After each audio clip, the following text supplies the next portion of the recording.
हरिया, तुम इतने बड़े चोर निकलोगे मैंने कभी सोचा नहीं था। चोरी? कैसे चोरी सरपंच जी? ज्यादा बनने की जरूरत नहीं है, मैं तुम्हारी सारी सच्चाई जान चुका हूँ। कैसी सच्चाई सरपंच जी? किशनपुर नामक गांव में हरिया नाम का एक गरीब सब्जी वाला रहता था। वो सब्जी बेचकर अपने परिवार का पालन पोषण करता था। गरीबी के कारण उसे अपने जीवन में बहुत सारी कठिनाइयों का सामना करना पड़ता था। सब्जी ले लो, सब्जी, ताजा ताजा सब्जी। हरिया, ये आलू कितने रुपए किलो है? भाई, आलू 30 रुपए किलो है। अरे बाप रे, इतने महंगे आलू! तुम्हारे आलू में कोई कीमती हीरे जड़े हुए हैं क्या, जो तुम इतने महंगे आलू बेच रहे हो? भाई, ये अभी अभी खेतों से आए हैं, बिल्कुल ताजे आलू है। और वैसे भी अब तो सब्जियों के दाम भी बढ़ गए हैं। नहीं, अगर 10 रुपए किलो देना है तो दो, वरना मैं कहीं और से ले लूंगा। 10 रुपए? ये तो बहुत ही कम है। ठीक है, तो तुम अपनी सब्जियां अपने पास रखो, मैं तो चला। ऐसा कहकर वो आदमी वहाँ से चला जाता है।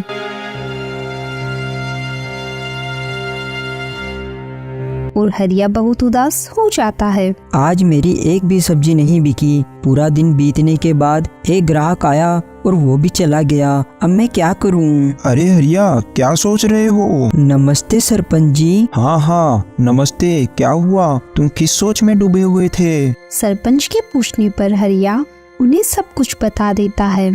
हरिया की बात सुनकर सरपंच जी अपने मन में सोचते हैं, इसकी सब्जियां तो वाकई बहुत ही अच्छी है और ताजा है। वो आदमी बेवकूफ था। ऐसा करता हूँ, कम पैसों में मैं ही इसकी सब्जियां खरीद लेता हूँ। ये सब सोचकर सरपंच जी बोलते हैं, ऐसा करो हरिया, तुम मुझे ये आलू 20 रुपए किलो के हिसाब से 5 किलो दे दो। ठीक है सरपंच जी, मैं अभी दे देता हूँ। ऐसा कहकर हरिया मन में सोचता है, कम से कम सरपंच जी ने मुझसे बहुत ज्यादा तो पैसे कम नहीं करवाए। अब जो भी पैसे मिलेंगे मैं उन पैसों से घर की जरूरत का सामान ले लूंगा, क्योंकि खाली हाथ भी तो मैं घर नहीं जा सकता। सरपंच जी चालाकी से अपने मन में सोचते हैं, बेवकूफ आदमी, इन लोगों से प्यार के 2 मीठे बोल क्या बोल दो, ये लोग अपना सब कुछ न्यौछावर कर देते हैं। फिर सरपंच जी सब्जी लेकर वहाँ से चले जाते हैं और हरिया भी अपना सामान समेटकर अपने घर की ओर निकल जाता है।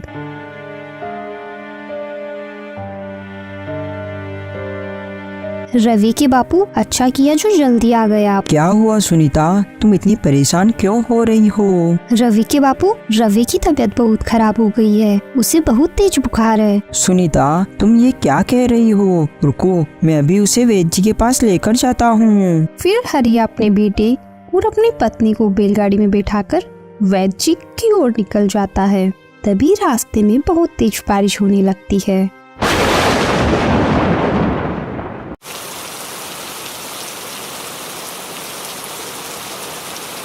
लेकिन तब भी हरिया अपने बेटे को लेकर कैसे जैसे वैद्य जी के पास पहुंच जाता है। हरिया, तुम्हारा बेटे को बहुत तेज बुखार है, ये सिर्फ एक दवा से ही ठीक हो पाएगा, मगर वो दवा बहुत महंगी है। उसमें जिन जड़ी बूटियों को डाला गया है वो आसानी से नहीं मिलती। वैद्य जी, आप पैसों की चिंता मत कीजिए, बस मेरे बेटे को ठीक कर दीजिए। फिर वैद्य जी हरिया के बेटे को दवाई दे देते हैं और हरिया अपने बेटे को अपने घर ले जाता है। रवि के बापू, आपके पास इतने सारे पैसे कहाँ से आए? आज सरपंच जी ने मुझसे काफी ज्यादा आलू खरीद लिए थे, ये पैसे वहीं से आए थे। इसका मतलब सारे पैसे रवि की दवाइयों पर लग गए। हाँ सुनीता, अब मेरे पास कुछ भी नहीं है। फिर ऐसे ही कुछ दिन बीत जाते हैं और रवि ठीक हो जाता है और उधर हरिया की सब्जी की बिक्री दिन ब दिन कम होती जा रही थी। वो रोजाना केवल 10 या 20 रुपए ही कमा पाता था। तो फिर एक दिन सुनीता बोलती है, रवि के बापू, आज तो घर में कुछ भी खाने को नहीं है। तुम चिंता मत करो सुनीता, मैं कुछ इंतजाम करता हूँ, बस भगवान आज अपनी सुन ले और मेरी सारी सब्जियाँ बिक जाए। ठीक है सुनीता, अब मैं सब्जियाँ बेचने चलता हूँ। इतना कहकर हरिया अपनी सब्जी का टोकरा लेकर गाँव में चला जाता है। सब्जी ले लो, सब्जी, ताजा ताजा सब्जी ले लो। इस तरह हरिया पूरे गाँव में सब्जियाँ बेचता है, लेकिन शाम होने तक उसकी एक भी सब्जी नहीं बिकती। तो वो थक हार कर एक पेड़ के नीचे बैठ जाता है और मन में सोचने लगता है, सुबह से शाम हो गई, अभी तक मेरी एक भी सब्जी नहीं बिकी। अब तो ये सब्जियां भी बासी होने लगी है। अब मैं क्या करूं? हे ईश्वर, मेरे जीवन की ये कठिनाइयां कब खत्म होगी? हरिया ये सोच ही रहा था कि तभी वहाँ से एक साधु बाबा गुजरते हैं। भिक्षाम देही, भिक्षाम देही, तुम एक दोगे, ईश्वर तुम्हें 100 देगा। प्रणाम साधु बाबा। आयुष्मान भव पुत्र। क्या आपको कुछ चाहिए साधु बाबा? हाँ पुत्र, मैं एक भिक्षुक हूँ और यहाँ लोगों से भिक्षा मांग रहा हूँ। कैसी भिक्षा साधु बाबा? पुत्र, मैं अपने शिष्यों के लिए भोजन इकट्ठा कर रहा हूँ, इसीलिए गांव-गांव लोगों से भिक्षा मांग रहा हूँ। पुत्र, अगर तुम चाहो तो अपनी खुशी से तुम भी कुछ थोड़ी सी भिक्षा दे सकते हो। क्षमा चाहता हूँ साधु बाबा, अभी मेरे पास आपको देने के लिए 1 रुपया भी नहीं है और ना ही मेरे घर में आटा या कोई अनाज है जो मैं आपको दे सकूं, और ना ही मैंने आज सुबह से कुछ कमाया है। मेरे पास आपको देने के लिए कुछ भी नहीं है। पुत्र, क्या तुम मुझे ये सब्जियां दे सकते हो? बाबा की ये बात सुनकर हरिया अपने मन में सोचने लगा, हाँ, ये सब्जियां तो मैं साधु बाबा को दे ही सकता हूँ। वैसे भी शाम हो गई है और इनके बिकने की उम्मीद भी नहीं है। वैसे भी ये खराब हो जाएगी, इससे अच्छा है कि किसी के पेट में चली जाए तो ज्यादा अच्छा होगा। ये सोचकर हरिया बोलता है, जी साधु बाबा, आप ये सब्जियां ले जाइए। हरिया की बात मानकर साधु बाबा टोकरे से थोड़ी सी सब्जी उठा लेते हैं। ये क्या साधु बाबा, आप इतनी कम सब्जियां क्यों लेकर जा रहे हो? आप सारी सब्जियां ले जाइए। पुत्र, अगर मैंने तुम्हारी सारी सब्जियां ले ली तो तुम क्या बेचोगे? कोई बात नहीं साधु बाबा, मैं कल दोबारा सब्जियां तोड़कर बेच दूंगा, आप इन्हें ले जाइए। पुत्र, मैं इतना बड़ा टोकरा कैसे लेकर जाऊंगा? साधु बाबा, आप मुझे बताइए आपको कहाँ जाना है, मैं इन्हें वहीं पहुँचा देता हूँ। ठीक है पुत्र, चलो तुम मेरे साथ। न कहकर साधु बाबा हरिया को लेकर पहाड़ी की ओर चले जाते हैं।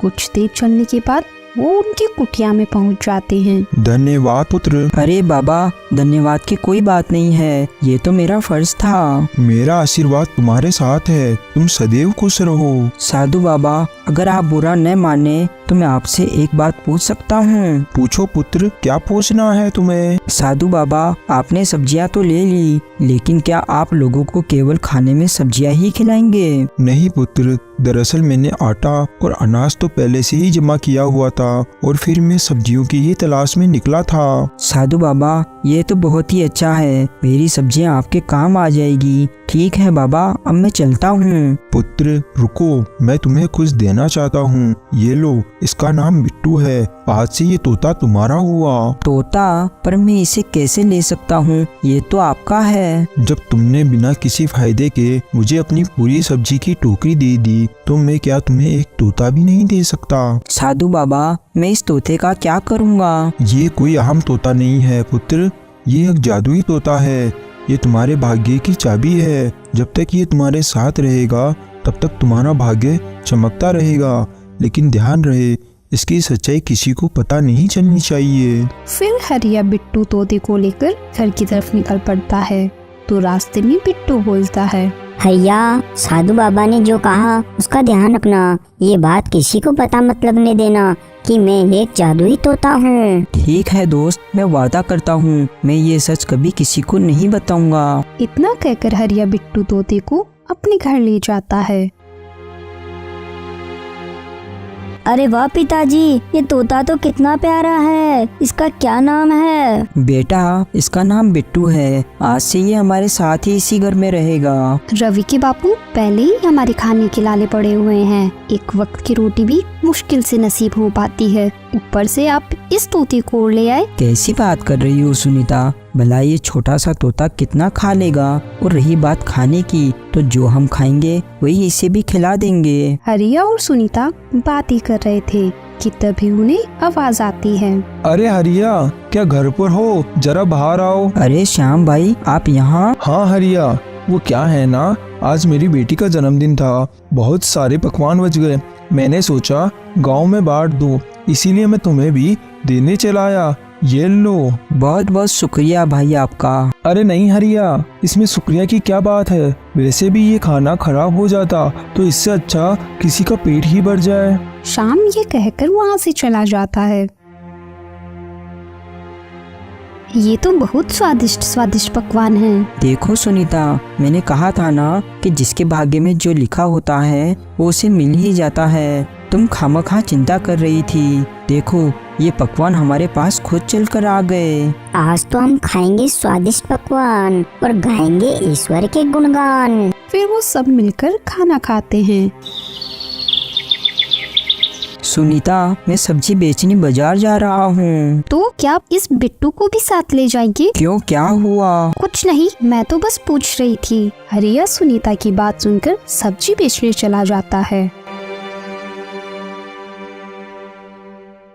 सब्जी ले लो, सब्जी, ताजा ताजा सब्जी। हरिया, तुम्हारी सब्जियां तो बहुत अच्छी दिख रही है। क्या भाव दे रहे हो? भाई आलू 40 रुपए किलो है। अच्छा, एक काम करो, मुझे 2 किलो आलू दे दो, बाकी सारी सब्जियां 1-1 किलो दे दो। वो आदमी बिना पैसे कम कराए हरिया की सब्जियां खरीद कर चला जाता है और देखते ही देखते हरिया की सारी सब्जियां बिक जाती है। अरे वाह, आज तो मेरी सारी सब्जियां अच्छे दामों में बिक गई। अब मैं इन पैसों से रवि और सुनीता के लिए अच्छे कपड़े और मिठाइयाँ लेकर जाऊंगा। फिर हरिया सब सामान लेकर अपने घर चला जाता है। रवि की बापू, ये सब क्या है? आज मेरी कमाई बहुत ही अच्छी हुई है, इसीलिए मैं तुम दोनों के लिए कपड़े और मिठाइयाँ लेकर आया हूँ। और फिर इसी तरह दिन गुजरते हैं। दिन प्रतिदिन हरिया की कमाई बढ़ती जाती है।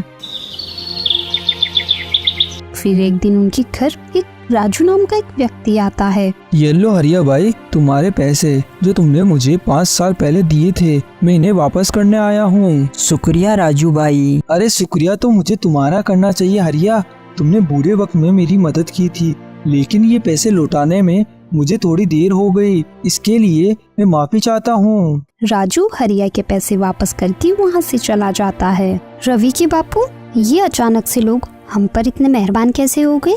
पता नहीं क्यों, मुझे ऐसा लगता है जब से ये तोता हमारे घर आया है तभी से हमारे भाग्य बदल गए हैं। सुनीता, तुम खामखा क्या क्या सोच रही हो? ऐसा कुछ भी नहीं है। दूसरी तरफ हरिया की तरक्की देखकर लोग चिढ़ने लगे थे। इस हरिया की सारी सब्जियां चुटकियों में बिक जाती है और एक हम लोग हैं, सुबह से बैठे रहते हैं लेकिन हमारी एक मिर्ची भी नहीं बिकती। अरे हाँ भाई, तुम बिल्कुल सही कह रहे हो। इससे पहले कि इस हरिया की वजह से हमारा धंधा बंद हो जाए, हमें कुछ ना कुछ तो करना ही होगा। ऐसा करते हैं भाई, इसकी शिकायत अपन सरपंच जी से करते हैं, बाकी वो खुद ही देख लेंगे। इतना कहकर वो दोनों सरपंच जी के पास जाते हैं।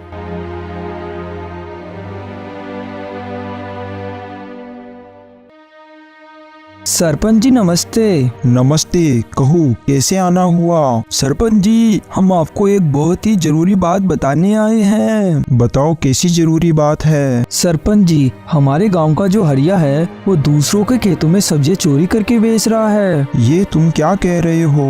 हम सच कह रहे हैं सरपंच जी, हमने इसे अपनी आंखों से खुद देखा है। ठीक है, अगर ऐसी बात है तो मैं हरिया को इसकी सजा जरूर दूंगा।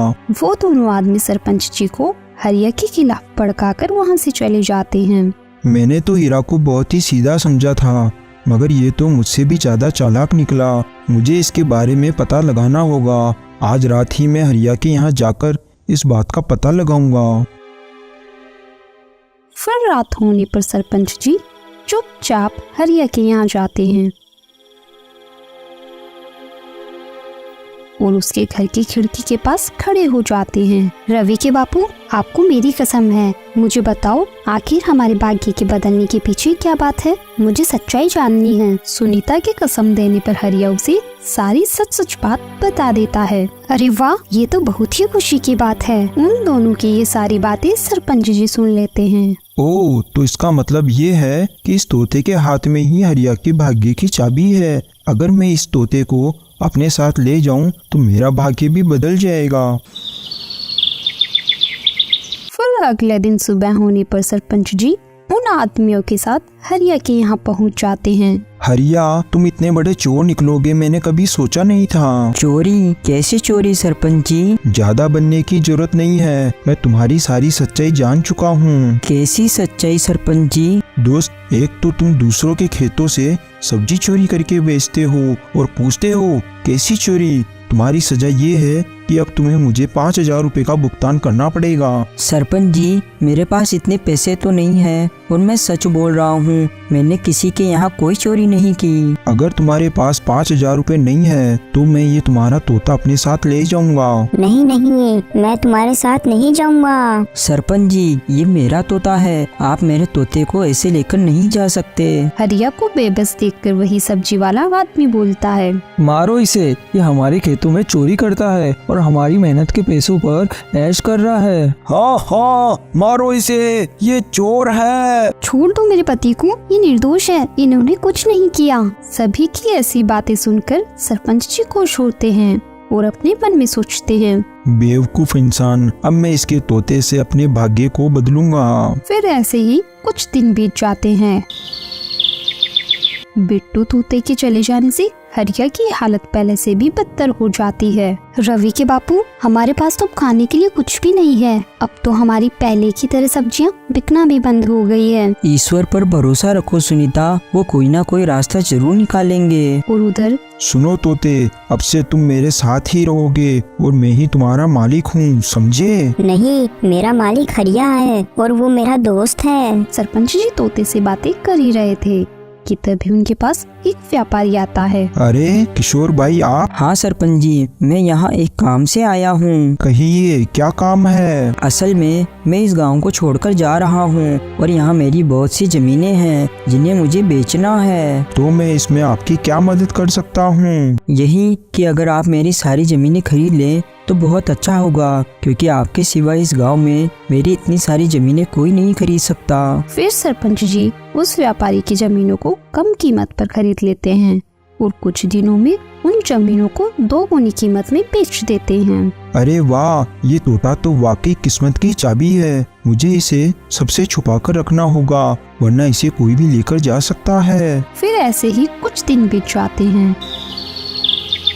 तो एक दिन सरपंच जी से पिंजरे का गेट खुला ही रह जाता है और तोता मौका पाते ही वहाँ से उड़ जाता है। जब थोड़ी देर बाद वहाँ सरपंच जी आते हैं तो पिंजरे को खाली देखकर वो हैरान हो जाते हैं। अरे ये क्या, वो तोता कहाँ चला गया? अभी सरपंच जी उस तोते को ढूंढ ही रहे थे कि तभी वही व्यापारी वहाँ आता है। सरपंच जी, आपने चालाकी से मेरी सारी जमीनें कम कीमत पर हड़प ली। मैं आपको नहीं छोड़ूंगा, मैं आपकी सारी सच्चाई गांव वालों को बताऊंगा। नहीं, ऐसा मत करो, मैं बर्बाद हो जाऊंगा। मैं तुम्हें तुम्हारे सारे पैसे देने के लिए तैयार हूँ। इतना कहकर सरपंच जी उस व्यापारी के पूरे पैसे उसे दे देते हैं। पैसे लेकर व्यापारी वहाँ से चला जाता है। मैंने हरिया का तोता छीनकर उसके साथ बहुत बुरा किया, शायद मुझे आज उसी पाप की सजा मिली है। और दूसरी तरफ रवि के बापू, आप कहाँ जा रहे हैं? मैं पहाड़ी की तरफ जा रहा हूँ सुनीता, बस थोड़ी देर में आता हूँ। इतना कहकर हरिया पहाड़ी की ओर निकल जाता है। प्रणाम साधु बाबा। आयुष्मान भव पुत्र। साधु बाबा, मैं यहाँ आपको कुछ बताने आया हूँ। मैं जानता हूँ पुत्र, तुम्हारे साथ क्या हुआ है। मगर कैसे बाबा? मैंने बताया है। बिट्टू, तुम यहाँ, तुम्हें तो सरपंच जी ले गए थे ना? हाँ दोस्त, मगर मैं उसकी कैद से भाग आया। बिट्टू तोता हरिया को सारी बात बता देता है। हरिया, मैंने तुम्हें इसीलिए मना किया था कि जादुई तोते के बारे में तुम किसी को पता मत चलने देना, वरना सब इस तोते के पीछे पड़ जाएंगे। क्षमा कीजिए साधु बाबा, मुझसे गलती हो गई। मुझे मजबूरी में सुनीता को बिट्टू के बारे में बताना पड़ा था। कोई बात नहीं पुत्र, गलती इंसान से ही होती है। ये तोता मैं तुम्हें वापस करना चाहता हूँ और आशा करता हूँ कि अब तुम दोबारा कोई गलती नहीं करोगे। धन्यवाद साधु बाबा, मैं वादा करता हूँ कि मैं दोबारा ऐसी कोई गलती नहीं करूँगा। बिट्टू तोते को पाकर हरिया का भाग्य दोबारा चमक जाता है और वो दिन प्रतिदिन अमीर होता जाता है। Thanks for watching.